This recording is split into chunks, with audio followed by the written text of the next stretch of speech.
आज का जो वर्ड है वो अगेन बहुत इंपॉर्टेंट वर्ड है। अलग अलग पैसेजेस में इस वर्ड को आपने देखा होगा, या इस वर्ड के किसी फॉर्म को आपने देखा होगा। क्वेश्चंस भी पूछे गए प्रीवियस ईयर्स में इस वर्ड से। And the word is implicitly. तो इम्प्लिसिटली एक एडवर्ब है, इसके और भी फॉर्म्स है, जैसे इम्प्लिसिट एक फॉर्म है। तो इम्प्लिसिटली या इम्प्लिसिट, इस वर्ड का कोड मीनिंग क्या है? कोड मीनिंग है कि understood without being stated directly and indirectly but clearly implied. Implication बड़ा क्लियर है। अब इसके एसोसिएशन के लिए मास कर रहे हैं ना, तो मास का फर्स्ट होता है एम, मीनिंग हो गया। अब ए फॉर एसोसिएशन, एसोसिएट करते हैं इंडियन हिस्ट्री के साथ।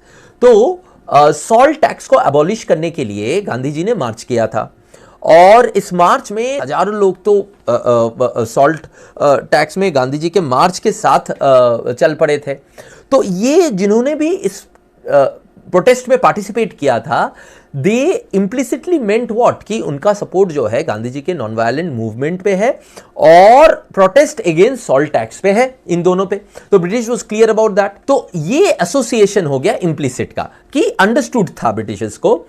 When millions joined Gandhiji's Salt March in 1930, they implicitly supported the idea that unjust colonial laws could be peacefully defied. Right? You can go against the unjust laws, and that was implicitly understood.